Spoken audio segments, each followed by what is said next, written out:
Yeah, I'm super excited that we were able to put this together. Thanks for taking out the time. Oh, thanks for having me. Super nice to be here. Yeah. So when I try to find out from the interwebs who is John Lilic, I think that he's an angel investor, a philanthropist, and a Web3 executive.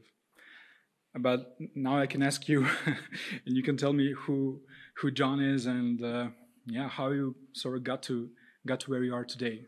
Well, I'm also very, very lucky dummy degen, as I like to say. But no, I would also add product builder. I mean, I worked 6 years at Consensus, intensely focused on trying to build Ethereum. And fortunately, over the last couple of years, I've had the opportunity to start focusing more on the VC side of things. Mm-hmm. And more recently, I kind of went back to my builder roots and working with some of the fine folks at Telos as well. Mm-hmm. So it's a bit of a mix, but I really enjoy working. I really enjoy building, particularly in the Ethereum and more broadly blockchain ecosystem.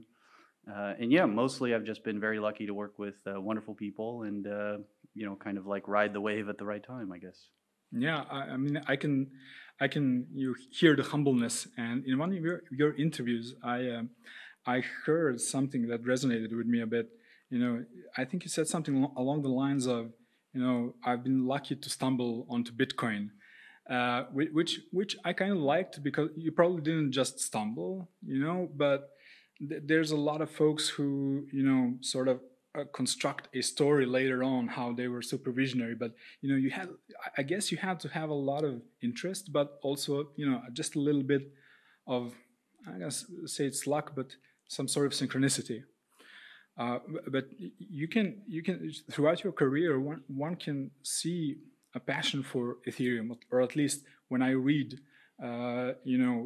what are the things that you've been working on. So how did that come about? Yeah, well, I was doing like e-commerce 2010, 11, 12. Yeah. And I used to think that having a bank account was like a human right or something along those lines. One of my online businesses suddenly lost. I mean, we had a merchant services account and we were able to process credit card payments. I basically got canceled like in late 2012. Like politically? No. I was building websites. I was doing SEO, and then I would plug into the back end of manufacturers who would sell products like garden seeds, for example. Mm-hmm. And so people could purchase these products on my website. The order would go to the back end manufacturer, who would then drop ship, and I would take a small margin. And then one day, the bank they accused me of selling dildos, and I said, "Were you?" No, I wasn't. Maybe I should have been. I mean, nothing wrong with dildos. No, that's what I said. There's nothing wrong with that. But it was one of the big banks who famously, laundered $62 billion of Mexican cartel money.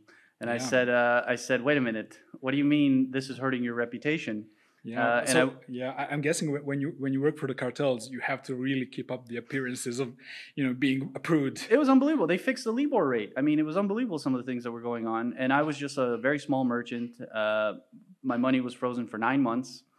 I had to get my dad to like Western Union me money so I could buy groceries. Anyway, in the end, they acknowledged that I had done nothing wrong. They still sort of contended that I was hurting the reputation, even though I wasn't actually selling any sex toys. And even if I was, so what? Yeah. But in the midst of that, I started panicking, trying to find alternatives. And that's, I realized like PayPal and some of these other things weren't really a great solution. And I stumbled into Bitcoin, very quickly became obsessed and just dropped everything. And that was kind of the beginning of the journey. I started going to Bitcoin conferences. So, for example, 2014, Bitcoin in Amsterdam. Mm-hmm. A gentleman named Patrick Byrne, who was the CEO of Overstock, was the main speaker there. I met lots of wonderful people and realized that this thing had tremendous momentum.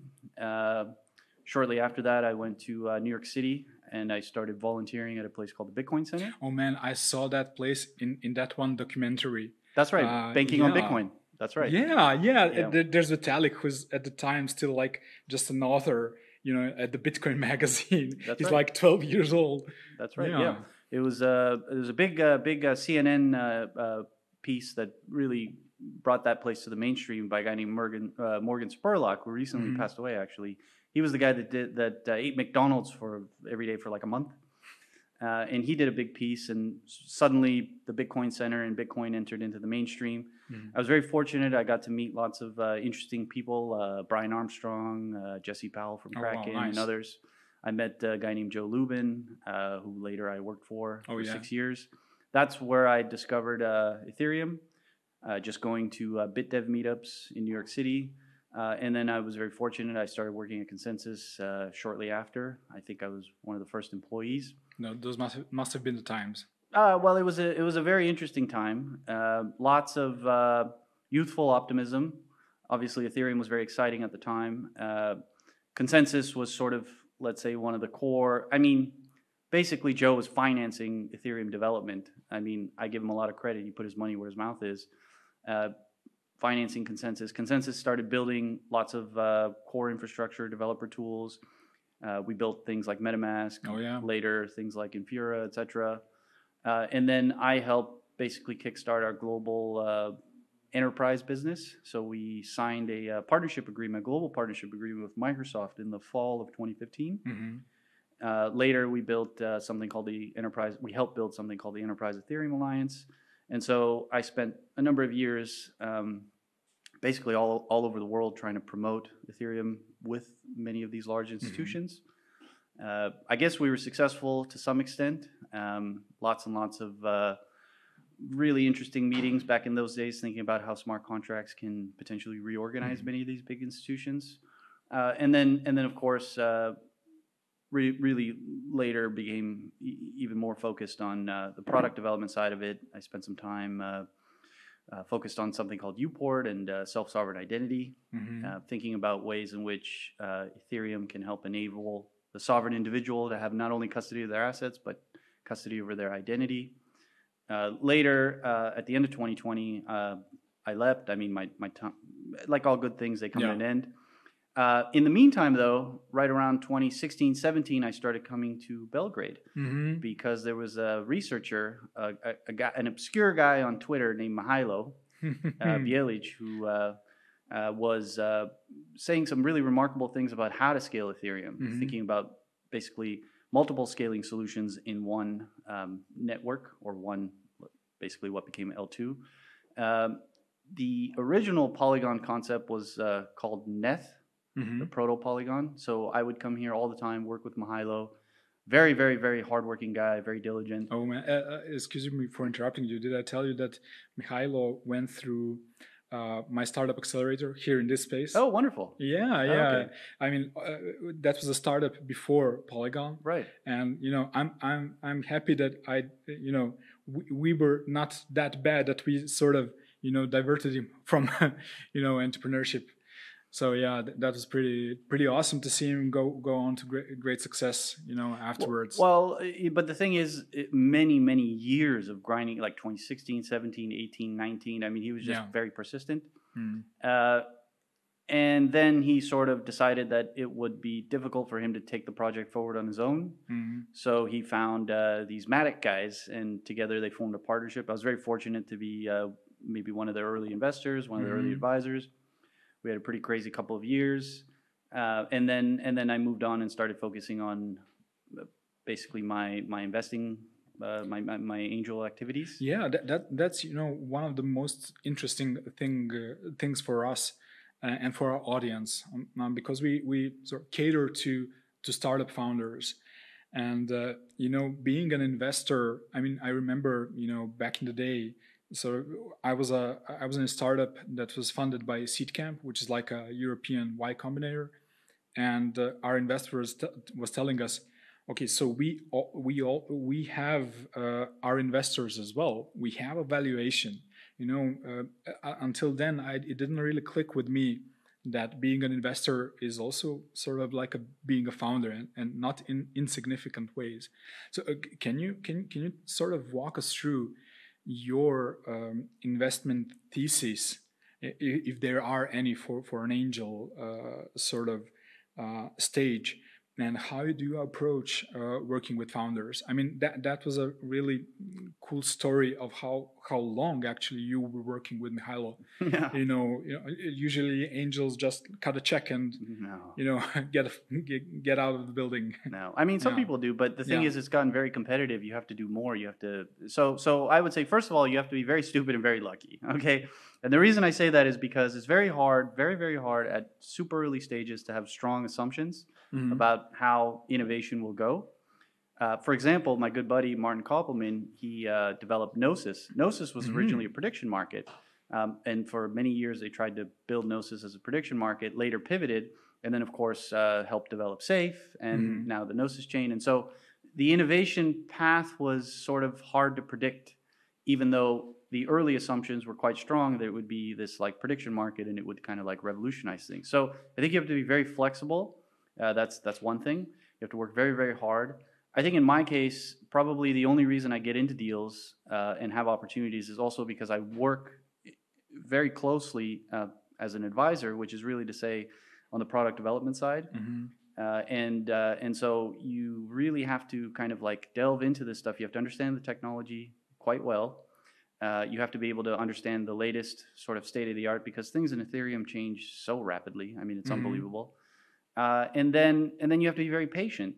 I think trying to pigeonhole and constrain founders, and we see this stuff in particular today with, for example, these big ZK projects, which is something we'll talk about in a little while. But you get tremendous amounts of capital, very, very strong opinions, particularly from big VCs about how something should go. And then later, the innovation path invalidates those assumptions. And now you're sort of stuck, whether you're locked into a prover that's like obsolete, or maybe some of the design decisions were made in support of a go-to-market quick strategy or quickly strategy, versus giving founders the space and the freedom to make mistakes, fail fast, fail cheap. I think that's a very important component in all of that. And so that's why I say you kind of have to be a little dumb, because or foolish. Yeah, I mean, it's very, very, very hard to have super strong assumptions, and it's generally not the case, certainly not been the case in Ethereum. Looking back on it in the early days, I mean, we used to say Ethereum was a world computer. But it's not a world computer. Like AWS and Microsoft Azure, they built a world computer, right? We built a kind of like global financial, basically US dollar thin and fiat client. And now there's more innovation coming and different use cases being realized. But at the time, and then, we had very strong assumptions about sharding, for example, 1,024 shards, 64 shards. And then in 2018, Vitalik posted a quiet, on his blog post, one shard maybe. And, like these things are very, very, very hard. It's very hard to scale this stuff. I admire the people that are working on these hard problems, but you have to give them the space and the time to go through the process. And maybe that process isn't sort of linear or isn't going to follow a predictable path. And so I think that's one of the things that I firmly believe in as you said, sort of investment thesis, which is to say you invest in people. People have very good work ethic. Obviously, people who are talented and understand how to deal with complex problems. And then you provide support, and the support you provide is, relative to your strengths. I feel like I can definitely, and I love to work. It's very important to work on the product development side, more so lately also on the go-to-market strategy side, because it's not easy to go to market. And, holistically together, like I say this all the time, there's a lot of my colleagues I call them like wellness VCs, okay? These guys have like a great tan, they look great, they're sleeping 9 hours a day, they're having like a nice casual lunch, everything is nice and easy, and once in a while they check in on a call. And just because you write a check, it's competitive now. You can't just rely on that. Founders are much more selective now because they realize they need more. They need support. They need freedom and flexibility, and they need to be able to talk to you and say, look, this is a hard problem. I'm not sure what to do. And for you to be able to say, that's okay, and let's think through it. Yeah. It's not just like I give you a check and I expect you to go to market in 6 months and it better go this way. That doesn't work anymore. You mentioned that a hard work ethic and talent are obviously two components that you look for in founders, but I'm guessing there's more to that. And hopefully, among the folks that will be listening to our chat here today, there's some talented, hardworking person who might be a good addition to the portfolio that you have. I'm curious to hear what are some additional characteristics of founders that you look for. Well, I would say definitely willingness to learn.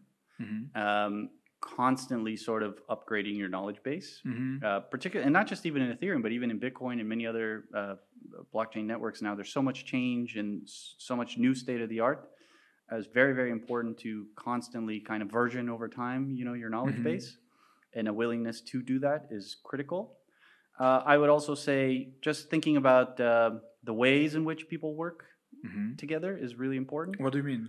Well, so, there's some foundational stuff that's non-negotiable, right? Like defaulting to respect. When there's a hard problem, not just saying, oh, this is hard, we can't solve it, just breaking down, deconstructing the problem, understanding how to engage. We talked about this earlier before the podcast, international community, understanding how workflows go. And so, you can have expectations and sort of like, there's deliverables and there's things people have to do, but at the same time, you have to also understand that the way in which you communicate with people. So asynchronous communication, I think, is really important. Bogging people down with like calls all the time and all these, kind of like creating a set of requirements where they have to respond. And now the responsiveness is sort of like expensive, right? Because they have to take time out of the. So part of it is also, you also have to stay current. You also have to understand and be empathetic. You have to understand founders are working crazy hours. They're super busy. It's really hard. Yeah, so don't create additional overhead for them. That's kind of another key requirement. And so, one of the things I don't do calls anymore, very rarely. I do, I leave a voice message, and then it's like people leave me voice messages. I listen to them at 2x speed, so you can get through it quickly. You try to like create condensed involuntary comprehension, as I like to call it, when you communicate with people, so you get to the point. Like I said, if you default to respect and people know you default to respect, you can be very direct in the way you communicate. You see what I'm saying? And then you can get straight to the point. And maybe there's times where expectations haven't been met. And you can talk about that in a respectful way, straight to the point, and kind of work through those things rather than, creating lots and lots of overhead. And then now founders have to kind of like deal with that. And, one of the things founders will tell you is, for example, when they're raising money, it's a big endeavor. It takes a lot of time. So if you have to spend 6 months or 3 months or whatever on your raise, and in the course of doing that, so much of it is tedious and onerous for no real reason, I think that's a bit taxing. And so that's another kind of core tenet that I try to adhere to and try to practice, which is that I believe in you. You're a smart person. You work hard. You're willing to learn. We talk to each other respectfully. We can get straight to the point. And I don't need you to necessarily explain so much to me and take that much time out of your day. Maybe once in a while we have a touch point. I'll leave a quick message. You can reply to me tomorrow, the day after, whatever. I don't need you now. So you mentioned that you are not a lifestyle investor, and that you don't mind getting your hands dirty. So can you, I don't mean to put you on the spot, but could you give us another example? I mean, you mentioned that you were working, years on end with Mihailo on how he was developing his, ideas for scaling Ethereum. Could you give us some more color in this direction? Yeah, sure. So, I mean, there was lots of instances where, for example, we had to be face-to-face and whiteboard, and it would have been very hard for him to come meet me somewhere. So I literally got on a plane from Tokyo, went to Belgrade, which is not exactly an easy connection. I don't think it is. And then even with the direct flight, it wouldn't really be so much comfortable. It's a little bit tough. Yeah. But so you have to be accommodating. Just because you might have the capital doesn't necessarily mean that your founder should accommodate to you. And I think that's really important. Okay. That's also a bit rare. I mean, more power to you. Yeah. And it's part of your commitment too. And so, there's been lots of instances where, like the inconvenience fell on me, let's say, wherein I would have to. You invested in sweat equity in this case. Take some action that maybe isn't comfortable. But, it was highly appreciated. And frankly, the reward is, you go through these things and maybe sometimes you solve problems and the thing ends up working. And like the dopamine hit from that is much, much greater because you've gone through a difficult process. And I think lots of kind of wellness VCs, as I like to say, it's like, I've got the capital, I've had the success, so you're just going to like follow my schedule and make things convenient for me. And, I mean, fair, you can do that. But I feel like the founders, the researchers, the grinders, those are the real heroes. And, if you're going to be serious in this business, I think you have to accommodate to them as much as you can. And so, that's something that I think helps build your reputation, and it's an important thing for VCs to consider a little bit more. Yeah, I saw that you, at least I thought that your website has like this form for reach out, which would seem to me to be fairly welcoming. But I'm curious if you could give our founders some additional tips on how what's the best way to approach you with their idea. Well, I would say similar to what I just said, it's like be very direct. So the worst thing is when I get a message, LinkedIn or whatever, and it's like, hey, how are you? And then it's like, dude, I've got 1,000 messages. I can't. Just be very direct. Be like, my name is this. Here's my project. Here's where we're at. Da-da-da-da-da. And then like include a Calendly link or some other, convenient way to get in touch. So be very, very direct. I think a lot of times founders, it's hard for them to understand that, particularly when you get to some kind of scale. I mean, it's crazy, and I'm trying to figure out how to manage it, but it's hard. You just end up with, some days I get like 1,000 messages or more. And so you have to filter that, and there's only so much you can do as a person. I try to use tools, and I try to manage that as best as I can, but please be very direct. Again, default to respect, but just be very direct, and then, that saves a lot of time. And I would say in terms of cold calling, that's really the best way to do it. Awesome. So you've spent a lot of time at, I'm going to say one of the foundational institutions of Web3 in terms of consensus. I mean, hopefully I'm not going too far, but that's the impression that I got for over the years. And also you've spent a lot of time with Polygon, which is doing amazing things and a lot of work done on scaling Ethereum. Recently, you've started a new position at Telos. So for those of us who are not as up to speed with Telos, could you help us understand better what you guys do? I mean, I saw a video that you did where you said something along the lines of Telos is a bit boring in terms of it just keeps grinding and there's not a lot of hype around it. At least that's how I understood what you meant. So could you tell us a bit about that? Yeah, sure. And Raul, our head of marketing, is here, and he's heard this so many times he's going to kill me again. But it's the analogy. The analogy I use is like before Netflix, we used to have VHS, right? Telos is one of those B Hollywood movies that went straight to VHS. Okay, and then over the years later, 10, 20 years later, has like a cult following. Okay, and then it becomes cool. So Telos launched in 2018. It was a fork of EOS. At the time, EOS was like this super big money project. It raised $4 billion plus. And well, I guess the community felt like the funds were not invested into the project as promised. And so they decided to fork. And so at the base layer, it's got delegated proof of stake, which has some interesting characteristics we can get into later. And in 2018, in the midst of ICO mania, they did what's called a share drop or a fair drop. They airdropped the entire supply. So there was never an ICO, there was never a token sale, there was never a liquidity event that generated a lot of money or anything like that. And so from there, it just started to kind of grind away. And the community had to figure out a way to like survive. I call it like the cockroach approach. You just do whatever it takes with no money to survive. And somehow it did. In 2021, on top of this delegated proof of stake layer 0, they built an EVM. And the EVM actually was fuzz tested by an auditor called Sentinel, who discovered a major exploit in Ethereum that almost brought down Ethereum. Okay. That's how I heard about Telos. The coordination amongst the various clients was done very quickly, and luckily the exploit wasn't attacked or realized. And then I invested, and then I kind of followed the project. Late last year in 2023, one of the founders like rage quit, dumped all his tokens, and I saw some activity, and I said, "Wow, something's going on." And I realized it was a tremendous opportunity because there was like a cultural shift happening.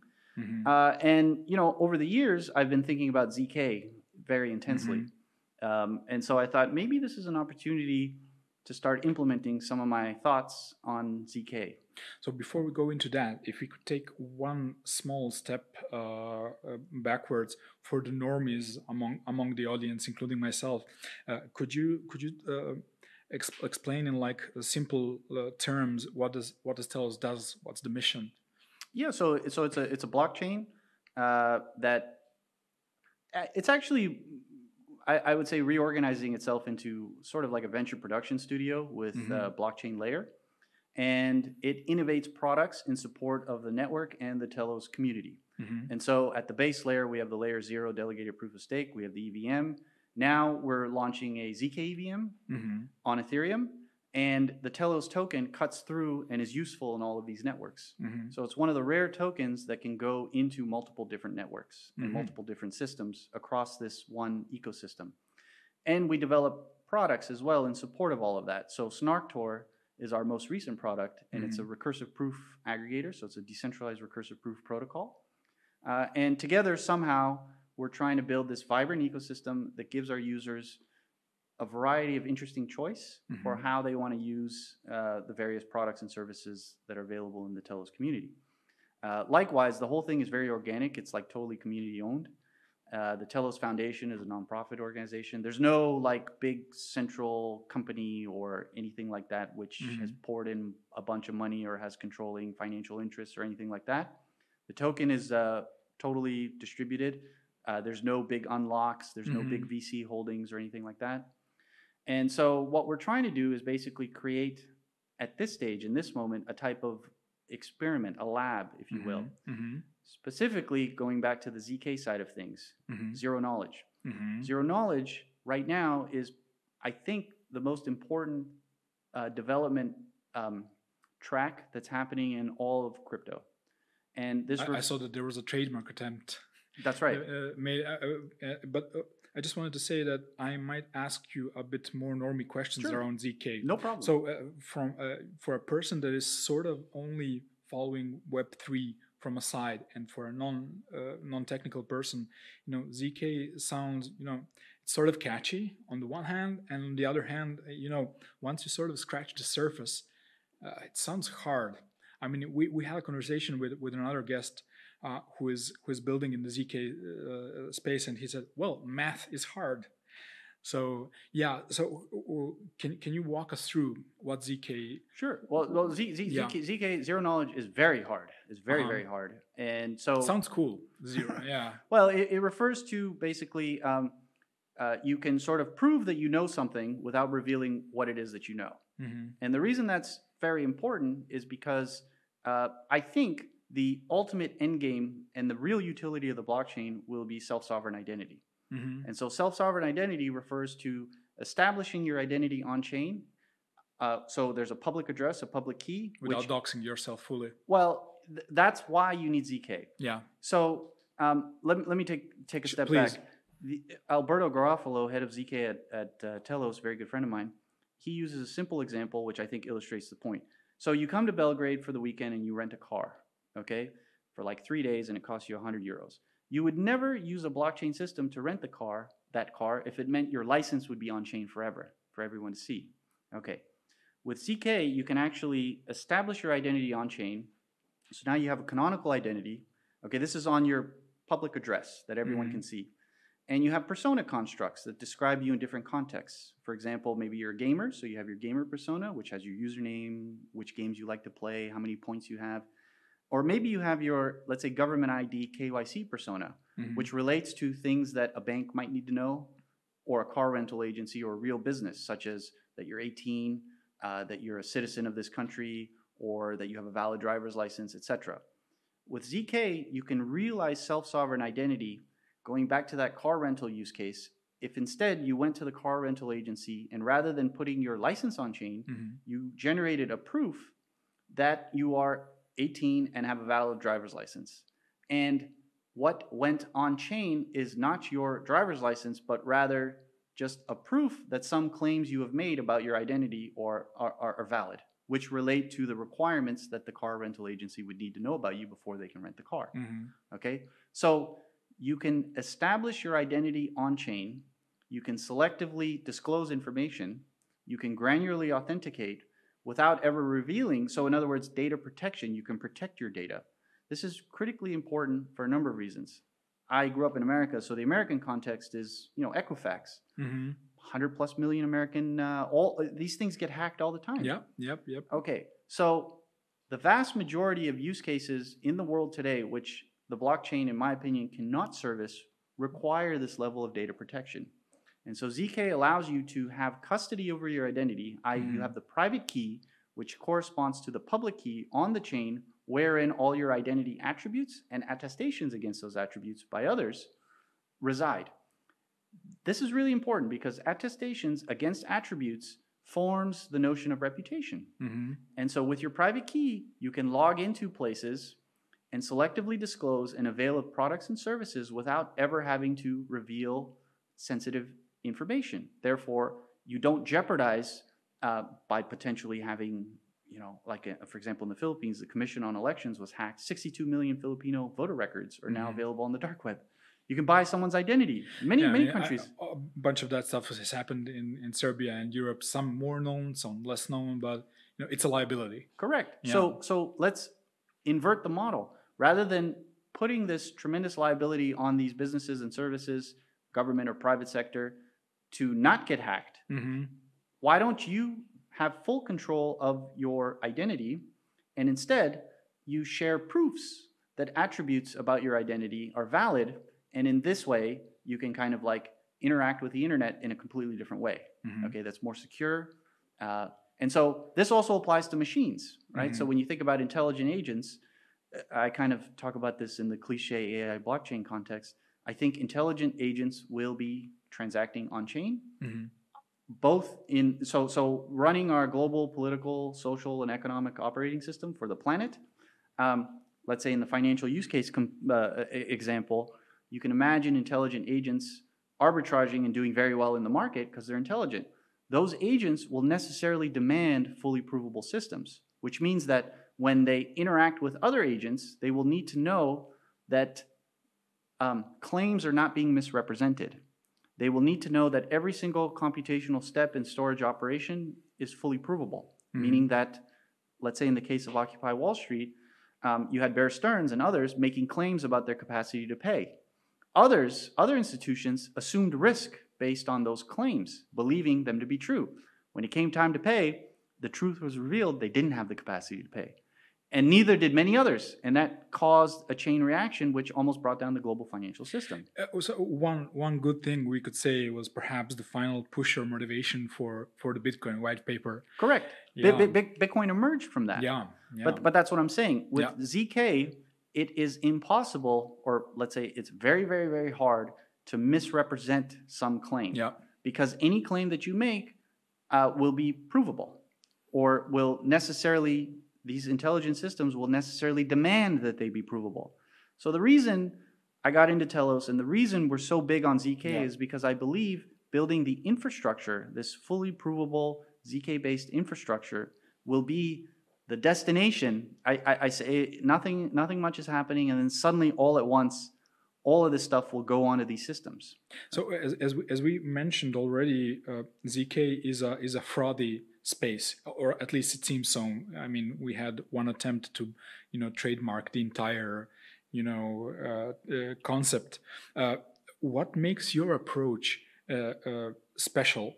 You might have already, given some answers to that, but let me just say the trademark that has nothing to do with the technology or the protocol. It's just a bunch of humans deciding to. Yeah. And by the way, the community responded. Appropriately, it seems. Correct. So there's things humans can try to do, but the system itself, I think, is very, very, very hard to have fraudulent, let's say, interactions on a fully provable system, because you can demand that any claims your counterparty makes must be proven. So you can have very strong assurances that what they claim is actually what you can expect. Okay? In the case of Telos, our approach, maybe it's a little bit technical, but we're taking a hardware, software, co-design approach. Yeah, I saw something along those lines. Seems hard, but I'd be so it's happy like to learn. It's like this. Ethereum right now runs on proof of stake.